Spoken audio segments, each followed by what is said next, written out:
Sama-sama yuk kita baca yuk. Filipi 2 ayat 6 sampai 8 saja ya. 1, 2, 3. Yang walaupun dalam rupa Allah tidak menganggap kesetaraan dengan Allah itu sebagai milik yang harus dipertahankan, melainkan telah mengosongkan dirinya sendiri dan mengambil rupa seorang hamba dan menjadi sama dengan manusia. Dan dalam keadaan sebagai manusia, ia telah merendahkan dirinya dan taat sampai mati, bahkan sampai mati di kayu salib. Nah, kita kemarin merayakan Paskah, Jumat Agung, hari kematian Yesus, bahkan hari Minggu, hari kebangkitan Tuhan Yesus. Nah, kenapa kita harus rayakan itu? Karena banyak dosa. Kenapa kita harus merayakan dan memperingatinya? Karena itu adalah peristiwa yang penting, karya terbesarnya Tuhan bagi kita manusia. Begitu besarnya kasih Tuhan. Tidak ada Allah lain yang rela mengorbankan nyawanya selain Tuhan Yesus untuk orang yang berdosa. Kalau kalian mau nggak mengorbankan nyawa untuk adik, padahal dia memang benar-benar bersalah, ada? Berani? Nggak berani. Bisa nggak menggantikan dia di penjara, padahal dia yang salah? Mau? Nggak mau. Tapi Yesus mau melakukannya karena dia mengasihi kita. Ya, apa yang dia lakukan? Dia rela menjadi manusia. Ya, manusia tidak bisa menjadi Tuhan, tapi Tuhan bisa menjadi manusia. Ya, ingat itu, Tuhan bisa menjadi manusia. Dia bisa menjadi apa saja untuk berbicara kepada kita. Kalau seandainya kita ini adalah domba, maka Tuhan itu akan menjadi domba untuk berbicara kepada domba supaya dombanya selamat. Tetapi karena kita manusia, Tuhan itu menjadi apa? Manusia.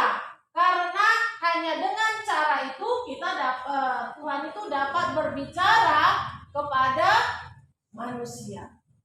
Nah, Yesus menjadi teladan kita dalam ketaatan. Sama-sama katakan ketaatan. Ketaatan. Nah, taat itu sangat-sangat sukar untuk dilakukan. Gampang diucapkan, tetapi susah untuk dilakukan. Nah, Yesus menjadi teladan kita dalam hal ketaatan. Yesus datang ke dunia ya untuk menebus dosa manusia yang begitu banyak itu. Dosa yang ditebus itu adalah dosa Adam dan Hawa. Apa dosa Adam dan Hawa? Karena Adam dan Hawa berdosa, maka anak-anaknya sampai kepada kita, seandainya Yesus belum mati di salib, maka kalau kita mati sama dengan hewan, binasa. Ya kan? Nah, apa dosa Adam dan Hawa? Apa dosa Adam dan Hawa? Ayo coba ingat. Bukan apel. Makan buah dari pohon pengetahuan tentang yang baik dan yang jahat. Bukan makan apel. Berarti nanti kalau kita beli apel berdosa. Bukan. Nama pohonnya adalah pohon pengetahuan tentang yang baik dan yang jahat. Ya, itu namanya. Tuhan bilang kepada Adam, itu ada pohon di tengah-tengah taman Eden.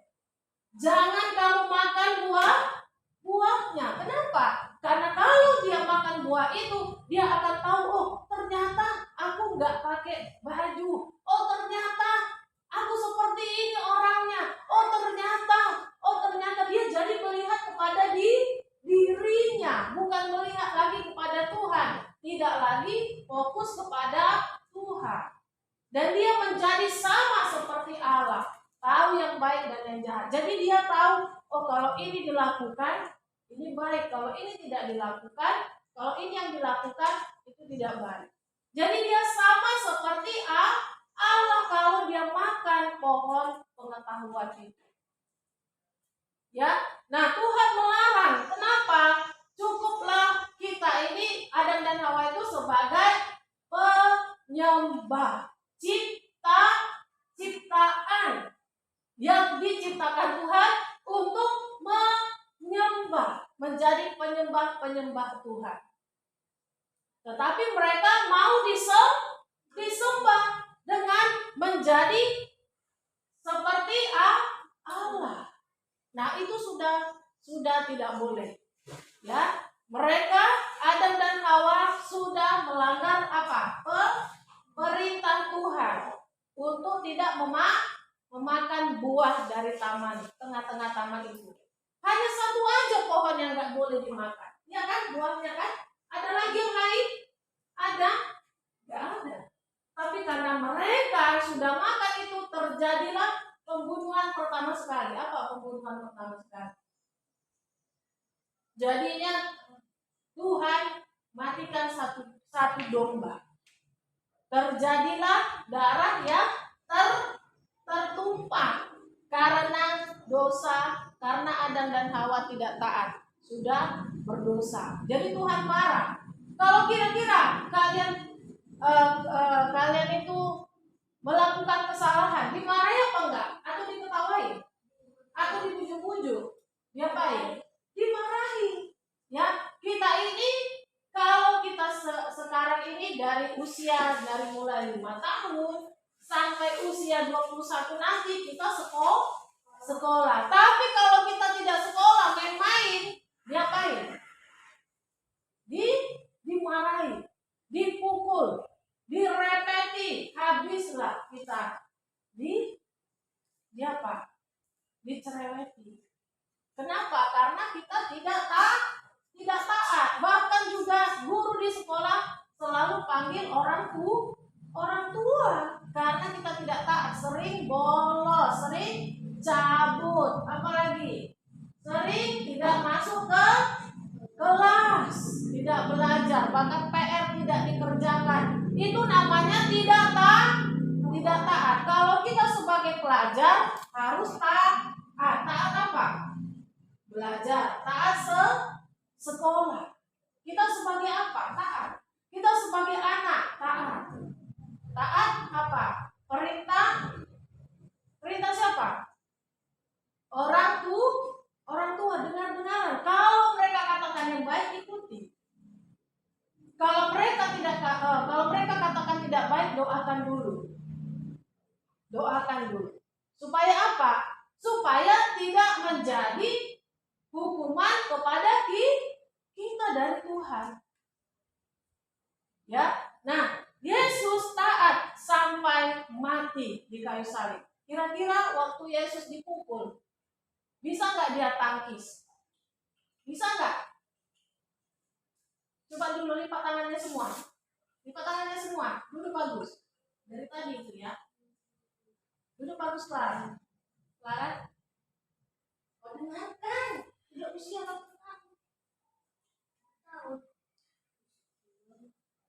Kira-kira waktu Yesus dipukul, waktu Yesus diludahi, waktu Yesus ditopok pakai mahkota duri, kira-kira bisa nggak dia melawan? Bisa. Karena dia tadi siapa? Tuhan yang menjadi manusia. Tetapi Yesus tidak mau pakai kuasanya, statusnya sebagai Tuhan untuk melawan. Kalau menjadi manusia, ya jadi manusia aja. Tugasnya apa? Mati di kayu salib, bukan mati di tengah jalan. Gak boleh. Yesus itu harus mati di mana? Di kayu salib, bukan mati ditombak, bukan mati dipukuli, bukan mati ditembak, bukan. Yesus harus bisa taat, mati di kayu salib. Bisa aja Yesus lari karena saking beratnya atau apa? Saking sakitnya penderitaan itu. Bisa. Yesus lari tiba-tiba menghilang, bisa. Tetapi Yesus harus taat, jalani.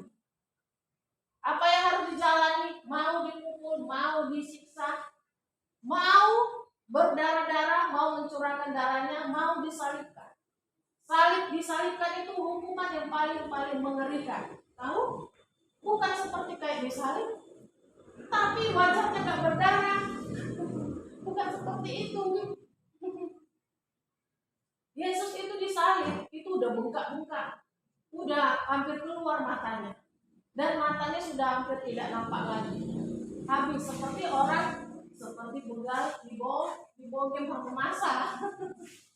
Nggak ada lagi rupanya, nggak ada lagi nampak wajahnya. Bayangkan banyak orang menghakimi, memukul, menunggang, menudang, menjambak rambutnya. Dulu laki-laki itu panjang rambutnya, bukan kayak Sikilas sekarang. Kalau kayak Sikilas bisa nggak dijambak? Nggak bisa. Bisa. Enggak. Ya, kalau dulu itu terhormat laki-laki berambut panjang. Nah, habis diludahi, satu menjambak, satu mukul, satu mencubit, satu geram, satu mencakar. Itu sangat mengerikan. Apalagi mau naik ke kayu salib. Kita bisa nggak berada di ketinggian di satu tiang? Berani? Di satu tiang itu tingginya tuh luar biasa loh, tinggi salib itu. Yesus lebih tinggi salibnya dari salib kedua penjahat di kiri dan kanan. Lebih tinggi. Yang dipakai itu cuma 2 tiang, huruf T, 2 tiang. Dia berada di atas. Ketakutan iya pasti. Sementara ini dipaku, kaki dipaku, kepala sudah ada mahkota duri, di atas sekali, hampir dekat dengan matahari. Kita bayangkan betapa Yesus taat supaya dengan kematiannya di kayu salib kita diselamatkan. Ya, kita diselamatkan. Pernah nggak kita berpikir Yesus sudah disalib setinggi-tingginya? Tiang itu hampir dekat ke matahari. Itu haus sekali dia. Makanya Yesus berkata, aku haus. Karena sudah panas sekali. Tiba-tiba jam 3 sore ada terjadi petir di atas kali. Ada petir di atas kali, pasti kena sambar petir. Tapi Tuhan lindungi. Karena tujuannya bukan mati disambar ke petir, tapi mati di kayu salib. Itu harus taat. Nah, bagaimana dengan kita? Kita harus taat, bisa tamat sekolah, bisa selesai sekolah dengan baik. Itu harus taat. Kayak manapun dia. Kita harus bisa belajar. Kita harus setia sebagai anak sekolah minggu taat. Perhatikan, kalau kita malas, Yesus sudah mati di kayu salib. Yesus taat, dia berada di atas ketinggian, hampir dekat dengan matahari, bahkan ada petir. Dia taat di sana, dalam keadaan ketakutan. Makanya Yesus berkata, Eli, Eli, lama sabachthani. Allahku, Allahku, mengapa engkau meninggalkan aku? Kenapa? Karena Yesus ketakutan. Bayangkan dia berada di satu ketinggian seperti gimana sih mercusuar? Itu ya ada di situ ya, di sana ya, di dekat jualan apa itu ya? Ya kan? Ada di situ tinggi. Bayangkan itu lebih tinggi lagi, tapi hanya 2 tiang, satu tiang dengan tangan seperti ini. Bayangkan, itu angin sangat kencang. Kalau kalian pernah naik pesawat, kalau di atas ketinggian itu goyang. Dan kenapa? Kenapa kalau naik pesawat nggak boleh ada yang numpang di luar? Kalau naik bus kan, kalau kita misalnya ke Brastagi naik bus, pernah Brastagi itu kan ada Supra atau Sinabung itu. Jadi kalau anak sekolah dulu sebelum corona itu naik di atas. Jadi itu kan ngebut apanya, Sinabungnya sama Supranya, mereka kena angin lah, seru lah gitu ya naik bus ke sana karena nggak ada angkot. Mereka harus naik bus tapi naik ke atasnya, ke atas atap busnya. Kenapa pesawat tidak boleh ada yang numpang di sayap-sayapnya? Kenapa? Bukan hanya jatuh, tapi hancur badannya. Karena anginnya sangat kencang. Ternyata angin bisa menghancurkan tulang-tulang kita. Makanya orang yang terjun payung dia harus pakai balon terjun payung. Kalau enggak, begitu dia turun ke bawah dalam kecepatan yang sangat cepat, drastis, bukan hanya mati, pakaiannya lepas, tulang-tulangnya pun lepas. Iya, lepas dan tidak akan diketahui di mana mayatnya. Makanya kalau ada pesawat jatuh di ketinggian, kebakar di atas, jangan harap lagi ada ketemu dengan jenazahnya. Yesus berada di ketinggian seperti ketinggian pesawat. Dia harus naik ke atas, bukan di bawah salibnya, atau bukan di lapangan, bukan. Namanya bukit. Bukit apa namanya? Bukit Golgota. Ingat, bukan di lapangan, tapi di bukit. Kalau kita pergi ke kampung, kuburan ada di mana? Di bukit. Kita mendaki ke sana, mendaki di atas kali. Ya, nah begitu. Yesus lebih tinggi bukitnya, namanya Bukit Golgota, dan itu disebut Bukit Tengkorak karena setiap orang disalib di situ pasti mati dan jadi tengkorak. Nah, kalau Yesus bisa taat sampai mati di kayu salib, kita juga harus taat.